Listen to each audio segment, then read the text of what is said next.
தயவுள்ளவரே, கிருபுள்ளவரே, உமக்கு நன்றி செலுத்துகிறோம். உடைய அன்புக்காய், இரக்கத்துக்காய் ஸ்தோத்திரம், தயவுக்காய் ஸ்தோத்திரம், கிருபைக்காய் ஸ்தோத்திரம். ஆண்டவரே, இந்த நேரத்தில் ஆண்டவரே, தினமும் ஒவ்வொரு மாவட்டத்திற்காக நாங்கள் செபித்து கொண்டு வந்தோம். ஆண்டவரே, முதலாவது ஆண்டவரே கன்னியாகுமரி மாவட்டத்துக்காக நாங்கள் செபித்தோம்.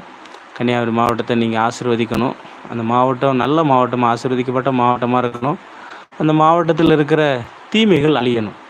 நன்மைகள் மட்டும்தான் அந்த மாவட்டத்தில் இருக்கணும். தீமைகள் ஒன்று கூட இருக்கக்கூடாது. நீங்கள் இரக்கம் செய்யுங்க, தயவு செய்யுங்க, கிருபை செய்யுங்க. ஆண்டவரே, கன்னியாகுமரி மாவட்டம் நமக்கு சொந்தமான மாவட்டமாக மாறட்டும். கர்த்தாவே, நீர் கிருபை செய்யும்படி ஸ்தோத்திரம். ஆண்டவரே, இந்த மாவட்டத்தில் சபைகள் இருக்குது, ஊழியங்கள் இருக்குது. ஆண்டவர் எல்லாவற்றையும் ஆசீர்வதிங்க, தொடர்ந்து வழி நடத்துங்க.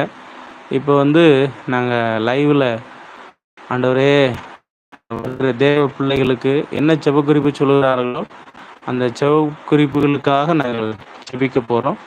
கர்த்தாவே, கிருபை செய்யுங்க, இரக்கம் செய்யுங்க. ஓ தகப்பனே, ஸ்தோத்திரம் ஐயா, ஸ்தோத்திரம், ஸ்தோத்திரம். ஆண்டவரே, ஸ்தோத்திரம், ஸ்தோத்திரம். கர்த்தர் இரக்கம் செய், தயவு செய், கிருபை செய். ஆண்டவரே, இதில் வரக்கூடிய பிள்ளைகள் செப குறிப்பு அனுப்பும்போது அந்த செபங்களுக்கு கர்த்தர் பதில் தரும்படி ஸ்தோத்திரம். ஆண்டவரே, ஸ்தோத்திரம் ஐயா, ஸ்தோத்திரம், ஸ்தோத்திரம், ஸ்தோத்திரம், ஸ்தோத்திரம், ஸ்தோத்திரம், ஸ்தோத்திரம், ஸ்தோத்திரம், ஸ்தோத்திரம். கர்த்தர் நல்லவர், அவர் கிருபை என்றும் உள்ளது. ஏசப்பா, உமக்கு ஸ்தோத்திரம். ஏசப்பா, உமக்கு ஸ்தோத்திரம். ஏசப்பா, உமக்கு ஸ்தோத்திரம். நன்றி ஆண்டவரே, நன்றி ராஜா, நன்றி ராஜா. சிவக்குறிப்புகள்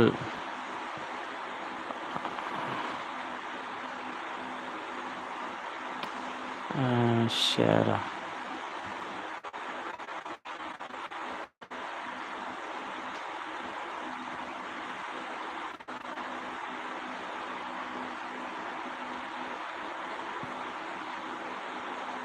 நன்றி ஆண்டவரே.